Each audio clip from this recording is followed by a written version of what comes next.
A paz do Senhor, meus irmãos e irmãs, tudo bem com vocês? Sejam muito bem-vindos para mais um devocional aqui do nosso canal Enfoque Bíblico. E desta feita nós estamos em nossa série sobre liderança. E no vídeo de hoje, na mensagem de hoje, eu estarei falando sobre um líder deve ser um influenciador positivo.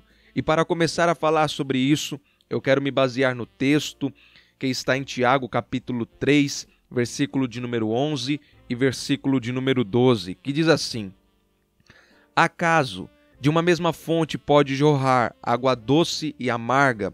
Pode a figueira produzir azeitonas ou a videira produzir figos?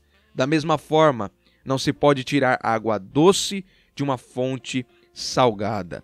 Meus irmãos, esses dois versículos que nós acabamos de ler, dentro do contexto que ele está inserido aqui em Tiago, ele está falando sobre a língua, o poder que nós temos em nossa boca com as nossas palavras.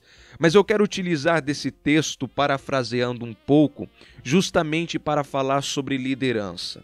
Nós, como líderes do Senhor, nós devemos sempre influenciar aquele que nós estamos liderando de uma maneira positiva. Não tem como você jorrar duas águas da mesma fonte. Ou é uma água doce ou é uma água amarga. Então, sempre que alguém vir pedir um conselho para você, você tem que se posicionar de uma maneira a qual tudo ocorra bem para aquela pessoa, de uma maneira que você aconselhe aquela pessoa pelo melhor caminho. E você pode pensar o seguinte: mas Felipe, e se naquele momento eu for neutro, eu não decidir nada? Meus irmãos e irmãs, ser neutro também não é a vontade de Deus. E para falar sobre isso, eu quero me basear no texto que está em Apocalipse, capítulo 3, versículo 15 em diante, que diz assim: Sei de tudo o que você faz. Você não é frio nem quente. Desejaria que fosse um ou outro, mas porque é como água morna, nem quente nem fria, eu o vomitarei da minha boca.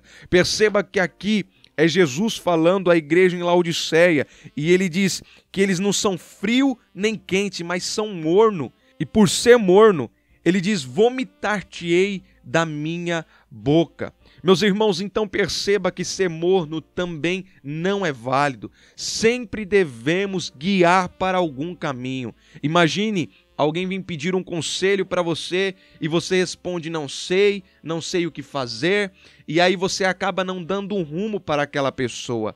E aquela pessoa toma uma atitude, algo que vai conduzir ela pelo caminho errado.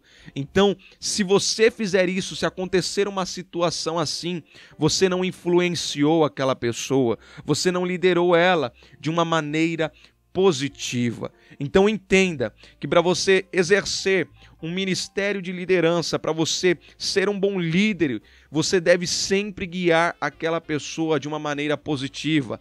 E para sempre ter as respostas, para sempre ter o caminho correto, você deve buscar amparo e auxílio no nosso Senhor e Salvador Jesus Cristo. Se em algum momento você se deparar com uma situação que não sabe o que fazer ou como proceder, ore ao Senhor, busque uma resposta nele, que com certeza ele vai te dar, mas sempre seja um influenciador positivo naqueles que você lidera. Nunca seja neutro e nunca seja ao contrário daquilo que Deus quer, ao contrário da vontade de Deus. Seja um exemplo, seja um líder que saiba instruir o seu rebanho, as suas ovelhas. Amém? Que Deus abençoe a sua vida, que Deus abençoe seu ministério. Esse foi o nosso devocional de hoje. Que a palavra de Deus sempre te acompanhe e fique na paz do Espírito Santo.